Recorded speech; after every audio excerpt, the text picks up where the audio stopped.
இறையேசுவில் பிரியமான என் அன்பு சகோதரமே, ஆண்டின் பொதுக்காலத்தின் 12ஆம் ஞாயிற்றுக்கிழமையில் அடியெடுத்து வைத்துள்ள உங்கள் ஒவ்வொருவரையும் வாய்ஸ் ஆஃப் டிவைன் மர்சி என்ற யூடியூப் சேனலின் மூலமாக அன்போடு அழைக்கின்றேன்.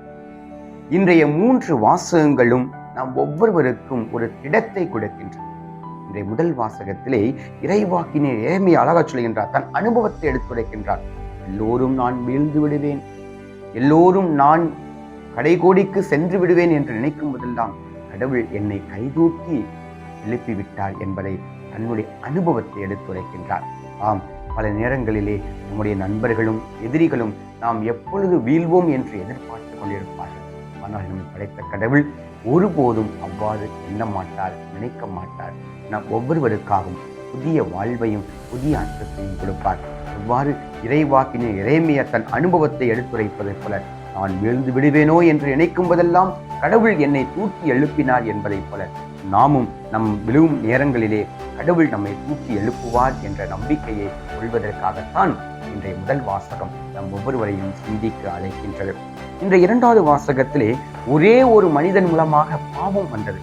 ஆனால் அந்த பாவத்தை போக்கும் அளவிற்கு கடவுள் தன் ஒரே மகனை அனுப்பினார். ஆதாமின் மூலமாக வந்த பாவம் என்பது ஆண்டவர் இயேசு கிறிஸ்துவின் மூலமாக, கீழ்ப்படிதலின் மூலமாக, தன்னுடைய பணியின் மூலமாக, தன்னுடைய அன்பு சீடர்கள் அனுப்பியதன் மூலமாக சிலுவை சாவை ஏற்கும் அளவிற்கு கல்வாரியிலே ஆண்டவர் கூறிய அந்த 7 வார்த்தைகளின் மூலமாக, தந்தையே என்னிடம் என் ஆவியை ஒப்படைக்கிறேன் சொன்னதன் மூலமாக, கீழ்ப்படிதல் மூலமாக நம் ஒவ்வொருவருக்கும் மீட்பை கொடுத்தார். நம் பாவங்கள் ஒவ்வொன்றும் ஆண்டவருடைய இரத்தத்தால் கழுவப்பட்டிருக்கின்றன என்பதை மறந்துவிடக்கூடாது. ஆம், இதை இயேசுவில் பிரியமானவர்களே, இயேசு தம் சீடர்களை பார்த்து உடலை கொள்பவர்களுக்காக அஞ்சாதீர்கள், உள்ளத்தை ஆன்மாவை கொள்பவர்களுக்காக அஞ்சுங்கள். ஏனென்றால் உங்களை ஒருபோதும் என்னிடமிருந்து பிரிக்க இயலாது. ஏனென்றால் நான் உங்களோடு இருக்கின்றேன், நீங்கள் என்னோடு இருக்கின்றீர்கள். கடவுளோடு நாம் பயணிக்கும் பொழுது யாரும் நம்மை எதுவும் செய்ய இயலாது என்பதை ஒரு திடப்படுத்துகின்றார். அதற்கு ஒரு சிறந்த எடுத்துக்காட்டு அண்மையிலே இறந்த இயேசு சபை குருவானவர் ஸ்டான் சாமி. அவர்கள் ஒடுக்கப்பட்டவர்களுக்காகவும் தாழ்த்தப்பட்டவர்களுக்காகவும் சமூகத்திலே விரக்தியாக இருந்தவர்களுக்காகவும் அவர் தன்னுடைய உயிரை கொடுத்தார். கடவுள் அவரை மாற்றிப்படுத்தினால் படுத்தி கொண்டிருக்கின்றார்.